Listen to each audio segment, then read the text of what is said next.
وصفة النهاردة بقى خطيرة لكل اللي عامل دايت، جميلة جدا. هنعمل النهاردة بيتزا غنية بالفيتامينز والمعادن، خالية من الجلوتين وخالية من أي نوع دقيق، بدون دقيق شوفان ولا دقيق اسمر ولا دقيق ابيض. طالعة تحفة بجد وطعمها خطير، حتى الولاد هتعجبهم من طعمها لذيذ كده، وعاملة زي البيتزات اللي بنشتريها من بره. يلا نشوف الطريقة مع بعض، بس ما تنسوش الاشتراك في القناة واللايك والشير لو عجبكم الفيديو. اول حاجة هنا في المقادير عندي 2 من الكوسة، غسلتهم كويس وقشرتهم وبعدين ببشرهم. كمان هجيب بطاطساية متوسطة الحجم وهبشرها.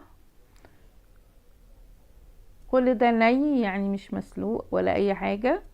بطاطساية قشرناها وبشرناها، وجزراية كمان. بنزل بقى معلقة من السمنة، والسمنة تكون بلدي. طبعا اي حاجة في تكون بلدي بتكون صحية، بس طبعا ما نكترش منها. بصلاية برضو متوسطة متقطعة قطع صغيرة، بنزل بيها وبشوحهم لمدة دقيقتين. بنزل بقى بملح وفلفل، بابريكا، توم باودر، بصل باودر، وكمان حطيت معلقة صغيرة من الزعتر، بتدي طعم البيتزا بتبقى حلوة جدا. جهزت 2 من البيضة وضربتهم كويس. بعد كده بضيف عليه الخليط اللي انا عملته من الكوسة والجزر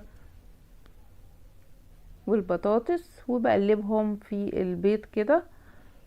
بجيب برضو معلقة سمنة صغيرة خالص بس عشان ما تلزقش، وطبعا في طاسة تيفال بيكون غير لاصقة.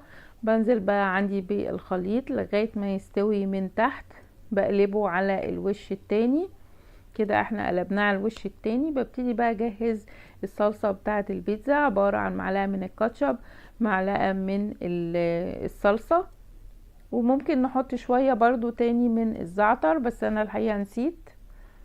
بس كده كده الخليط كله فيه زعتر. ببتدي بقى اقطع ترانشات كده من الطماطم عشان تبقى زي البيتزا اللي احنا بنشتريها من بره، او البيتزا اللي بتتعمل بالدقيق.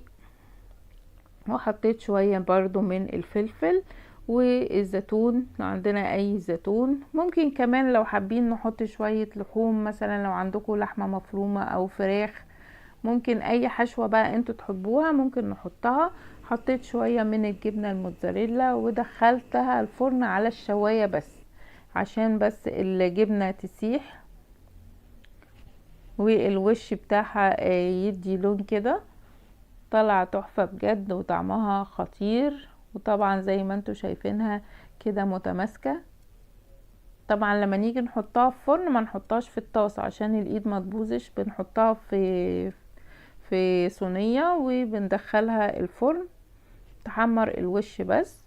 وعندنا بقى احلى بيتزا دايت جميلة جدا ومشبعة وغنية بالمعادن والفيتامينز. لو عجبكم بقى الفيديو ما تنسوش الاشتراك في القناة واللايك والشير. باي باي.